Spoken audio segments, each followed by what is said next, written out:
Sindh high court को move किया गया 6 चाइनीज़ फॉरेनर्स की तरफ से कि हमें बेसिकली पुलिस की तरफ से, सिंध पुलिस की तरफ से हरासा जा रहा है, हमारे ऊपर जो है रिस्ट्रिक्शंस इम्पोज की जा रही हैं हमारी मूवमेंट के ऊपर, इस मद में कि सिक्योरिटी कंसर्न्स जो हैं वो बहुत ज़्यादा हैं, तो आप अपने घर पे बंद रहें, हम आपको बाहर नहीं जाने दे सकते। अच्छा, उसके बाद सर हमें ये पता चला इस सारी एफआईआर और सारी जो चीज़ ये मौजूद है कि कोर्ट डॉक्यूमेंट्स के अंदर, कि जब उन्होंने कहीं जाना होता था तो पुलिस वाले जो थे वो उनसे मांगते थे टिप, और वो टिप होती थी 50,000, 30,000, 40,000 की फॉर्म में, और उसके बाद उनको ये अगेन ये उन चाइनीज़ की प्ली है कि हमें बाहर जाने दिया जाए, तो फिर उनको जाने दिया जाता था।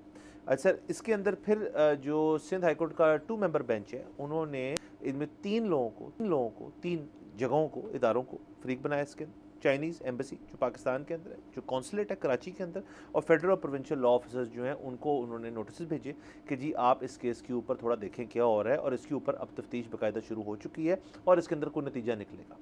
उसके साथ सर इसके अंदर सर और बड़ी इंटरेस्टिंग चीज़ें जो हैं मैं आपको बताता चलूँ सर। एक तो बेसिकली ये हुआ, उसके अलावा 7 इंडस्ट्रियल साइट्स जो हैं उनको सील कर दिया गया, अगेन सिक्योरिटी कंसर्न्स की बेसिस पे, जहाँ पे ये चाइनीज़ जो थे ये काम कर रहे थे। सो ये लोग बेसिकली यहाँ पे इन्वेस्टमेंट लेकर आए हैं, ये लोग बेसिकली यहाँ से कोई बिजनेस करना चाह रहे हैं जिससे पाकिस्तान को भी फ़ायदा है, और ज़ाहिर है अपना भी कोई प्रॉफिट मार्जिन वो लेके यहाँ से जाना चाहते हैं। ये 2 बातें होगी सर।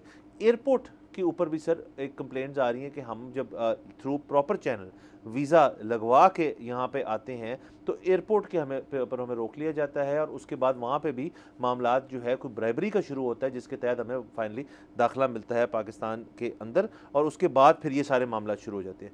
सर इसके अंदर ये भी कहा जा रहा है कि अक्टूबर पिछले साल के 2024 में एक घर जहाँ पे ये चाइनीज़ रह रहे थे वहाँ पे तकरीबन को 20 लाख रुपए का थेफ्ट भी हुआ, जिसकी एफआईआर जब वो कटवाने गए तो वहाँ पे भी यही मसला हो गया कि एफआईआर कट नहीं रही थी, और उसके अलावा फिर वही सिक्योरिटी कंसर्न। तो सिक्योरिटी कंसर्न सर का बड़ा मसला है। और सर जो एक और इशू इसके अंदर बहुत ज़्यादा है वो ये है कि इनकी मूवमेंट चूँकि बुलेट प्रूफ गाड़ी में होनी होती है, तो वो कहते हैं बुलेट प्रूफ गाड़ी अगर हो भी तो कहा यह जाता है कि नहीं अवेलेबल, और अगर आपको चाहिए तो उसके लिए इतनी अमाउंट देनी पड़ेगी। तो ये तो सर लेने के देने वाली बात हो गई, और लोग जो हैं बड़े परेशान हैं। और ये 6 लोग तो सामने आए हैं, इनका कहना है कि हज़ारों ऐसे चाइनीज़ लोग यहाँ पे हैं जिनके इन्हीं किस्म की शिकायत हैं, और अब चूंकि सर हाई कोर्ट के अंदर ही उन्होंने केस कर दिया है, तो ये डेफिनेटली, और जैसे मैंने कहा फेडरल लॉ मिनिस्टर को भी इसमें इन्वॉल्व किया, ये एक नेशनल इशू बनेगा। इसके साथ साथ अगर तो ये सिंध की हद तक हो रहा है तो मैं यकीन से कह सकता हूँ ये और शहरों में भी जहाँ पे चाइनीज़ हैं यहाँ पे, वहाँ पे भी हो रहा होगा। इसको गवर्नमेंट को बहुत करीबी से देखना पड़ेगा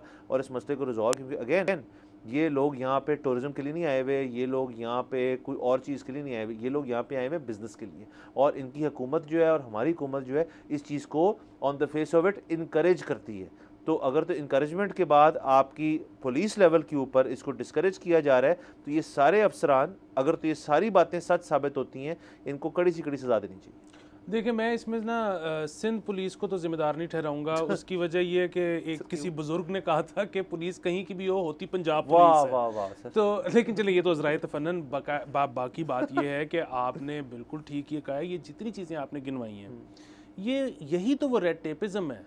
मतलब वो जो एक ज़रूरत पेश आई SIFC बनाने की, वो क्यों आई कि जी रेड टेपिज्म बहुत ज़्यादा है इसमें। अभी आप जो कह रहे थे कि सिक्योरिटी के हवाले से मसाइल ज़्यादा हैं, यकीनन ज़्यादा होंगे, लेकिन आप अगर गिनते चले जाएं, मतलब यहाँ पर ऐसा भी हो चुका है, now that issue is resolve, लेकिन एक खातून चाइना से यहाँ पे इन्वेस्टमेंट लेके आई, और यहाँ पे उनकी डील चल रही थी एक कारखाने के साथ लाहौर में। वो डील फिर जो है कुछ उनके जो मुतालबा थे वो पूरे नहीं हुए, वो डील क्रैश कर गई। उन्होंने कहा चलो ठीक है, नहीं करते। तो उसके बाद जब उन्होंने अपने पैसे वापस ले जाने चाहे तो उनका अकाउंट फ्रीज कर दिया गया, और वो इवेंचुअली खैर अब मसला सेटल हो गया है, वो दोबारा उनकी डील भी हो गई है, वो यहाँ पे करने जा रही है। सो अगेन ये रेड टेपिज्म इतना ज़्यादा है, इसको ठीक करना पड़ेगा।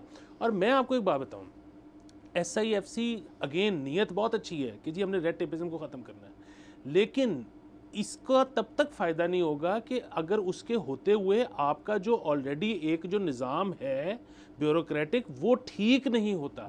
मतलब देखें कि एक ब्यूरोक्रेटिक निज़ाम अपनी जगह पर मौजूद है, और एक अब साथ में पैरेलल SIFC है जो कि डील करता है फॉरेन इन्वेस्टर के बिहाफ पर उस ब्यूरोक्रेटिक निज़ाम के साथ। तो अब एक के बजाय दो निज़ाम खड़े हो गए हैं। बेसिकली तो मकसद ये है कि इस वाले को जो जिसने रहना है हमेशा उसको ठीक फिक्स कर दिया जाए।